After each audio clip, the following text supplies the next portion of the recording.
My dear students, previous lecture पे मैंने एक इंट्रोडक्शन दिया था ऑल्टरनेटिंग करंट और ऑल्टरनेटिंग वोल्टेज का और कैसे जनरेट होता है। मैंने एसी जनरेटर में भी डिस्कस किया था और कल मैंने बताया था कि जीरो से लेके आई नॉट तक, पीक तक, आई नॉट से जीरो तक और जीरो से फिर माइनस आई नॉट तक एंड माइनस आई नॉट से फिर जीरो तक, तो कंप्लीट साइकिल का जब एवरेज निकालते हैं तो जीरो होता है। तो एवरेज वैल्यू ऑफ करंट और एवरेज वैल्यू ऑफ वोल्टेज हमारे किसी काम का नहीं, जिसका वैल्यू जीरो होता है, जबकि प्रैक्टिकली जीरो नहीं होता वैल्यू। अब अगर हम आरएमएस निकालते हैं तो वैल्यू हमारा जीरो नहीं आता है। अब एक बार देखते हैं हमारा आरएमएस का जीरो वैल्यू कैसे नहीं आता है। अब एक बड़ा सा ग्राफ से हम शो कर रहे हैं, ये बड़ा ग्राफ है, ये जीरो और ये t/2 और ये t, ये कंप्लीट साइकिल है और ये हमारा करंट है। करंट की बात करते हैं, ये वोल्टेज के लिए होगा और ये हमारा आई नॉट है। अब हम कोई भी दो वैल्यू लेते हैं, मान लिया यहां पे एक ने लिया वैल्यू करंट का, यहां पे वैल्यू लिया I1,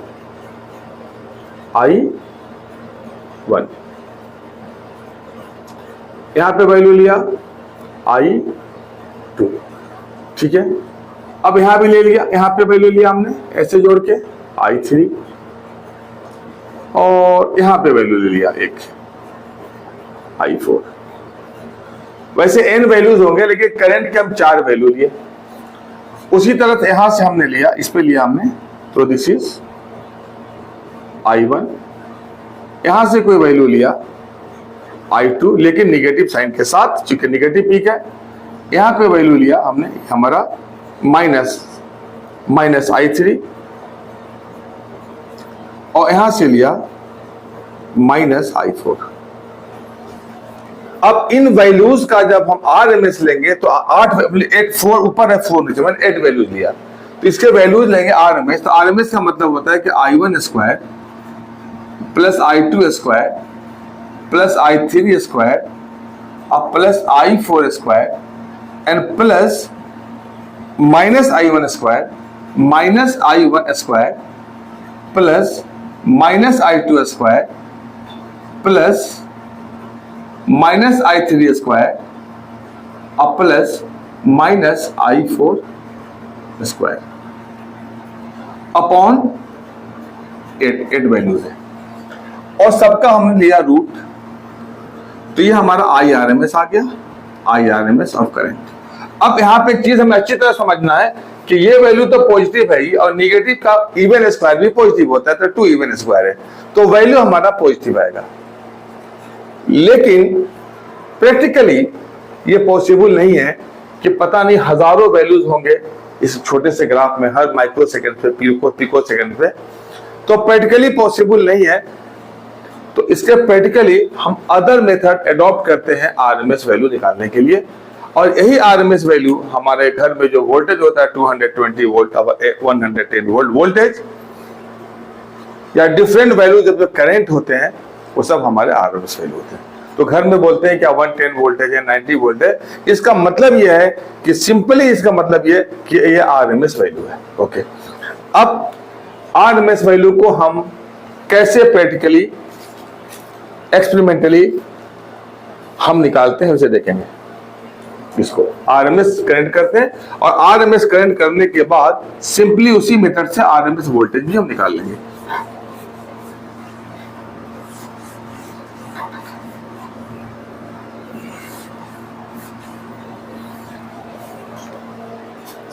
अब जरा समझिए आरएमएस करंट। अब देखिए एक साइकिल है, RMS current for 0 to t, मतलब एक साइकिल के निकाल रहे हैं, हाफ पॉजिटिव और हाफ निगेटिव के लिए हम आरएमएस वैल्यू निकाल रहे हैं। और जाहिर सी बात है हम एक पॉजिटिव निगेटिव पे निकालेंगे, वही वैल्यू हमारा काम करेगा कंटिन्यूअस प्रोसेस के लिए भी। तो ये हमने लिया यहाँ पे, और ये आप समझिए 0 and t। अब सबसे पहले इस करंट, ये करंट जो है कुछ एनर्जी प्रोड्यूस करेगा कुछ टाइम में, जो ये I जो करंट है 0 to I,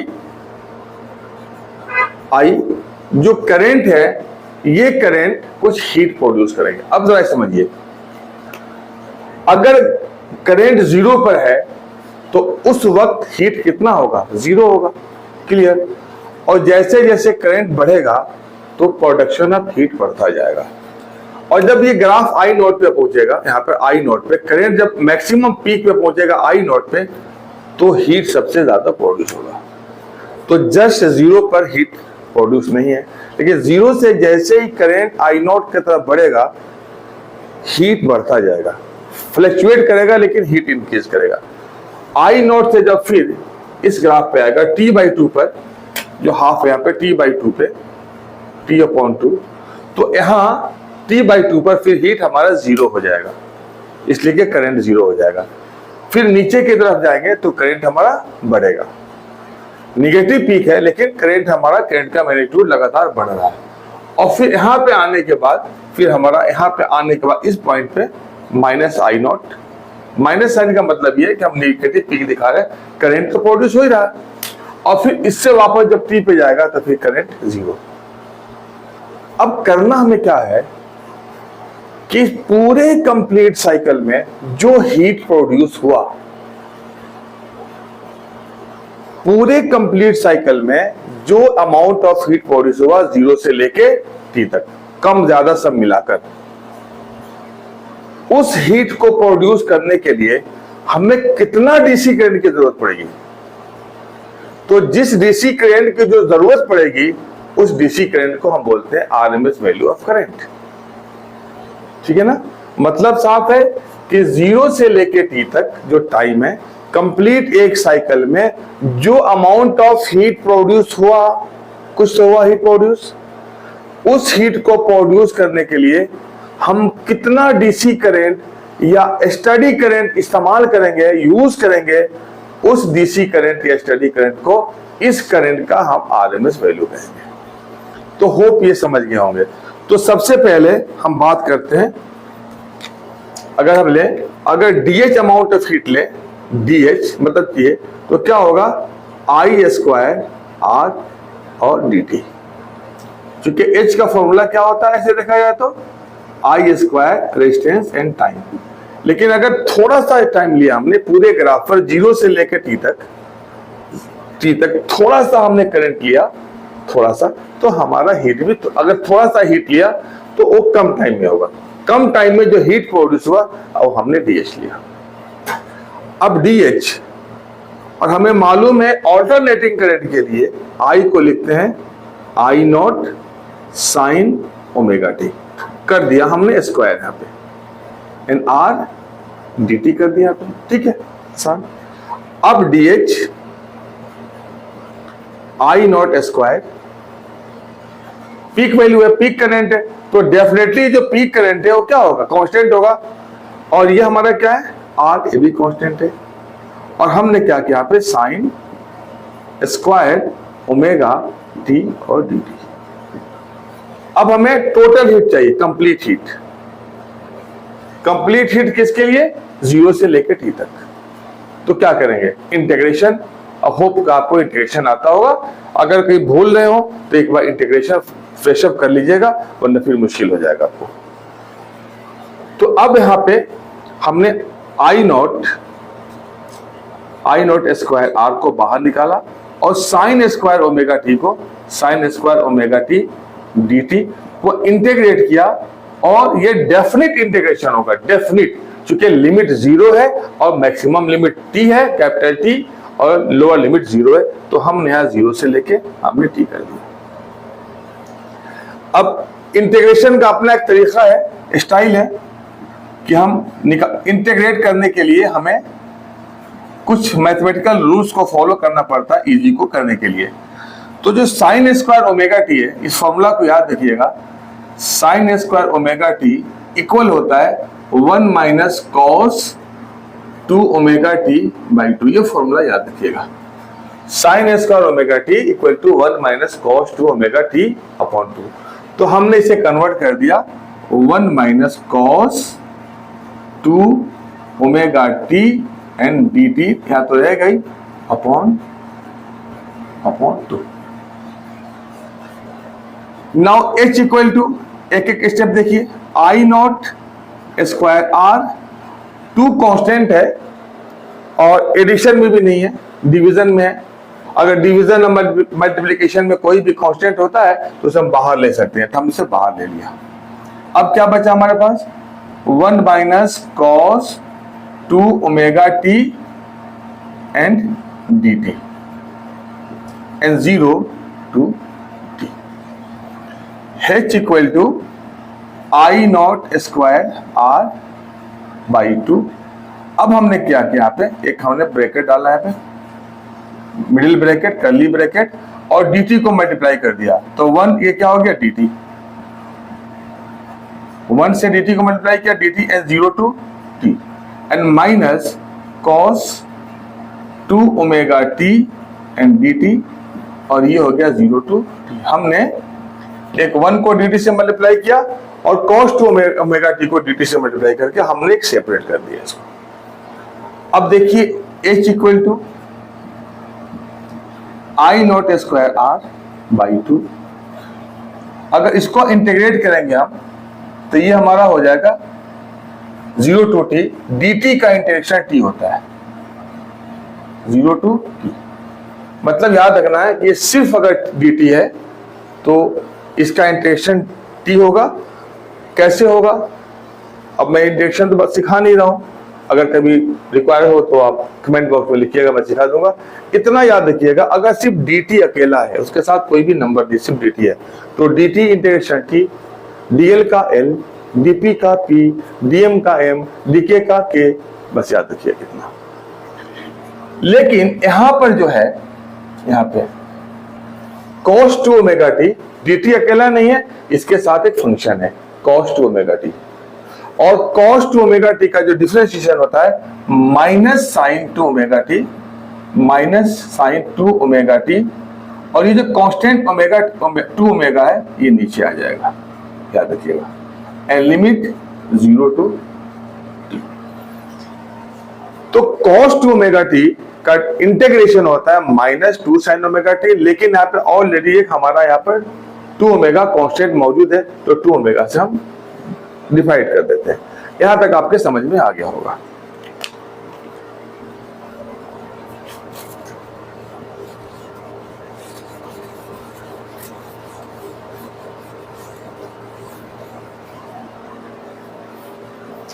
अब यहां पे जो h है, h equal to I naught square R N by 2, और ये जो है बैकअप ऐसे हम रहने देते हैं। ये जो यहाँ पे ब्रैकेट, अगर छोटा ब्रैकेट कर दे यहाँ पे, तो एक चीज याद रखिएगा कि अगर हम कभी भी लिमिट लेते हैं जो t है, तो सबसे पहले अपर लिमिट कितना है t, तो कैपिटल T हो गया। अब माइनस लोअर लिमिट, t की जगह लोअर लिमिट, तो 0 हो गया, यहाँ पे हमने छोड़ दिया। अब इसको देखिए, इसमें 1/2 ओमेगा है, माइनस से बाहर आ गया तो प्लस हो गया, 1/2 ओमेगा कांस्टेंट है,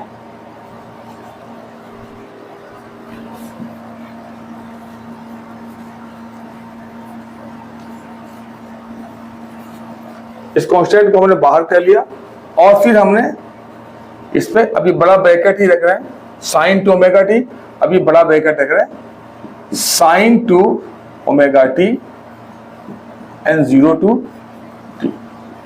अब देखिए यहाँ पे h equal to I naught square R upon 2, और ये हमारा यहाँ पे आ गया t आर टी, अब प्लस। अब इधर देखिए, लेकिन आप ब्रैकेट हम डाल सकते हैं, अभी ब्रैकेट ही रख रहे हैं यहाँ पे, T and curly bracket and plus. अब जो साइन है, साइन 2, और ओमेगा की जगह हम ओमेगा रखेंगे, लेकिन स्मॉल टी की जगह क्या डालेंगे, अपर लिमिट बेटा, तो अपर लिमिट हो गया। अब माइनस साइन 2 ओमेगा और टी की जगह lower limit into 0 lower limit कर दिया, ठीक है। अब हमारा स्मॉल ब्रैकेट आ गया, इसलिए कि हमें लिमिट डाल दिया, तो लिमिट के यूज करने के बाद हम फिर स्मॉल ब्रैकेट हम ले लेते हैं, हमने ले लिया। जब तक लिमिट है तब तक हम स्क्वायर ब्रैकेट या जो हम हिंदी में उर्दू में जब बड़ा ब्रैकेट कहते हैं हिंदी मीडियम छात्रों के लिए, तो बड़ा ब्रैकेट हो गया। वन मोर थिंग, एक चीज याद रखिएगा, ओमेगा जिसे हम एंगुलर फ्रीक्वेंसी कहते हैं वो 2π/t होता है, एक फॉर्मूला होता है, आपको याद होना चाहिए। ओमेगा एंगुलर वेलोसिटी या angular frequency equal to 2π/t। अभी जो h है इक्वल टू I0² r/2 और ये t अब प्लस, अब देखिए यहाँ पे साइन 2 ओमेगा कितना हो गया 2π/t इंटू टी अब माइनस साइन 0। पूरा हम डिटेल में कर रहे हैं, एक एक स्टेप करके। एग्जाम में आप चाहें तो अपने रिक्वायरमेंट के हिसाब से इसे ब्रीफ कर सकते हैं, इसे छोटा कर सकते हैं, कोई प्रॉब्लम नहीं। I0² r/2 t प्लस, अब ये हो गया साइन, ये t से t कैंसिल, तो साइन 4π एंड माइनस साइन 0। अब ये साइन 4π का वैल्यू क्या होगा, थोड़ा मुश्किल होता है याद रखना, तो मैं आपको तरीका बता रहा हूं। देखिए ये जो ग्राफ हम रेड पेन से ड्रॉ करने जा रहे हैं, ये साइन थीटा और थीटा का ग्राफ है। देखिए हमने ग्राफ ड्रॉ कर रहे हैं अपने, और ये ग्राफ किसका है यहाँ पे साइन थीटा, इस एक्सिस पे साइन थीटा और यहाँ पे थीटा।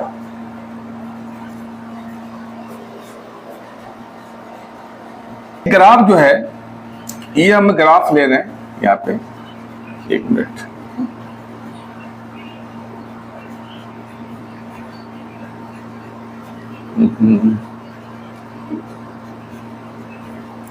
ये साइन और थीटा का ग्राफ है, तो मालूम है 0 होता है, ये पाई होता है, ये 2π, ये 3π और ये 4π, और ये साइन थीटा +1 और -1 के बीच ऑसिलेट करता है। तो हम क्या देख रहे हैं, पाई 2π 3π 4π पे साइन की वैल्यू क्या है 0 है। तो याद रखिएगा हमेशा कि ये जो है साइन थीटा में जो है साइन थीटा पाई पर पाई 2π 3π 4π, ठीक है ना। अब आराम से 5π तक चले जाइए, हम कह सकते हैं nπ इक्वल टू 0। तो अगर n कहां से स्टार्ट होगा, n इक्वल टू 0 1 2 और हमारा n तक चला जाएगा। मतलब अगर n पाई ले तो साइन क्या होगा 0 पाई मतलब 0, तो 0π पाई 2π 3π 4π, मतलब आराम से हर गिनती याद कर लो, लेकिन 0 भी याद रखना, 1 से नहीं होल नंबर लेके चलना, नेचुरल नंबर लेके नहीं चलना बेटा। तो 0π 1π 2π 3π 4π 5π 6π, साइन का वैल्यू 0। तो फाइनली अब यहां पर हमारा ये 0 हो गया।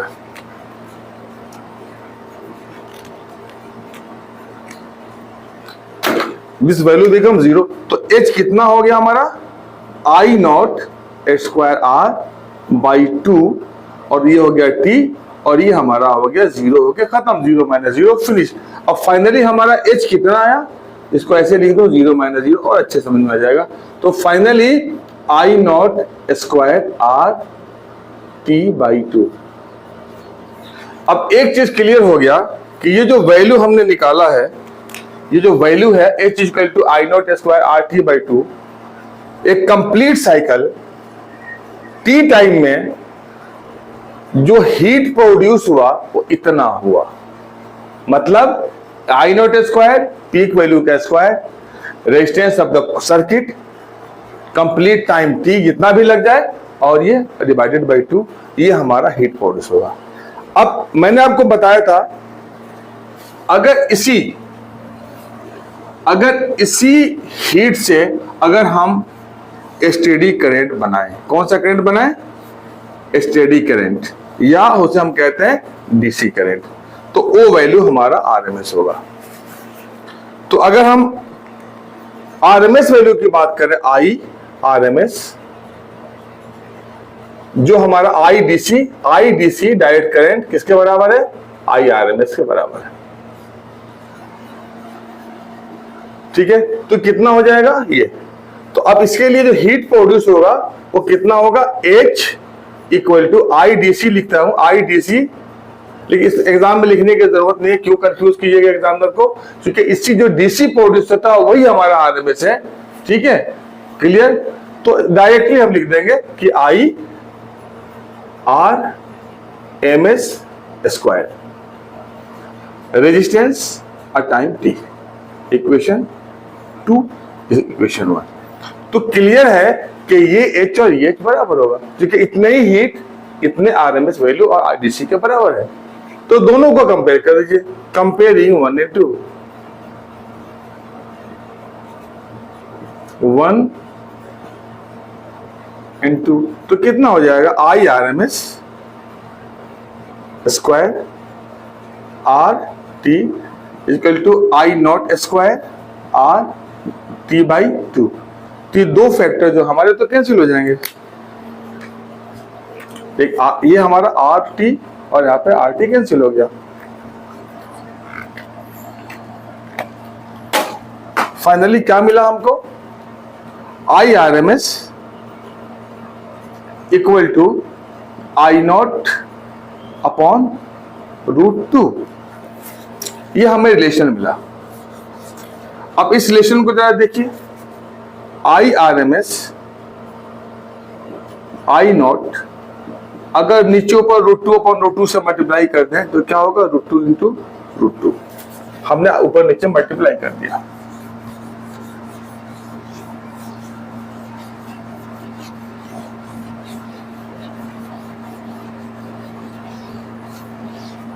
तो फाइनली हो गया I RMS equal to I naught into 1.414 upon 2 divide कर दीजिए, तो I RMS equal to 0.707 I naught. बहुत आसान हो गया ना।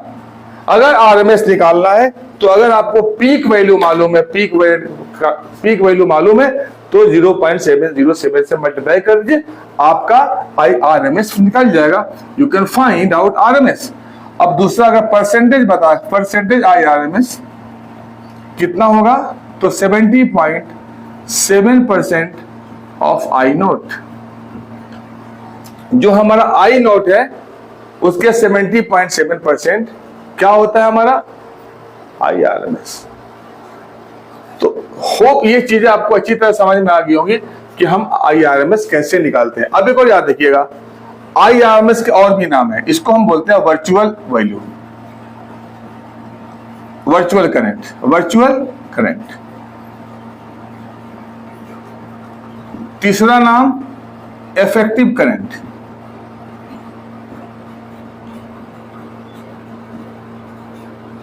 तो ये पता होना चाहिए, एग्जाम में वर्चुअल करंट आ गया, आपको पता नहीं है, आरएमएस पढ़ के एग्जामिनर ने क्वेश्चन सेट है उसमें वर्चुअल करंट डाल दिया, इफेक्टिव करंट डाल दिया, तो परेशानी होगी। अब सेम चीज हमारा वोल्टेज के लिए होगा। मैं थोड़ा सा स्टार्ट कर देता हूं आरएमएस वोल्टेज, बाकी आप खुद इसी तरह से करना है, आप इसे कर सकते हैं। बस 2 मिनट टाइम दीजिए हमको।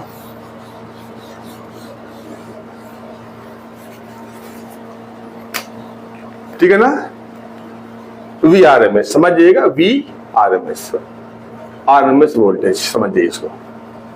अब सेम हम स्टार्ट वैसे ही करेंगे, डी एच इक्वल टू, अब यहां पे V square upon R D T, मतलब वहां पे हीट का फॉर्मूला क्या था, I square R D T, यहां पे V square upon R D T. अब अगर हम डीएच की बात करें तो ये हो जाएगा V naught square sine square omega T D T upon R. बस कुछ भी नहीं है, डीएच यहां पे रखिए, यहां पे V naught square upon R को इधर बाहर कर दिए, कांस्टेंट है। अब हो गया sign square omega T D T, और अब इंटीग्रेट कर दिए डीएच को, तो कितना हो जाएगा V naught square upon R and 0 to T 1 minus cos 2 omega T upon 2 D T. बस इसी को आपको लेके चलना है और फाइनली आपका एच का एक वैल्यू आएगा, और उस एच को उससे कंपेयर कर दीजिएगा और सेम यही वैल्यू आएगा हमारा आरएमएस का वैल्यू, आरएमएस वोल्टेज का भी आएगा जो आरएमएस का लिखा है। तो मैं इतना तक कर दिया, होप इसके ज्यादा आगे आप कर लेंगे। ये दोनों एक्सपेक्टेड क्वेश्चन है, इसलिए कि बहुत सारे सिलेबस में कट किया गया है ऑल्टरनेटिंग करंट में, तो ये दोनों एक्सपेक्टेड क्वेश्चन है, दोनों का डेरिवेशन आ सकता है। कभी ये भी हो सकता है कि हाफ साइकिल का निकालिए, तो लिमिट वहां पे जीरो से टी की जगह आप 0 से t/2 लिमिट लेना पड़ेगा। तो इस तरह से इस क्वेश्चन को आप कर सकते हैं।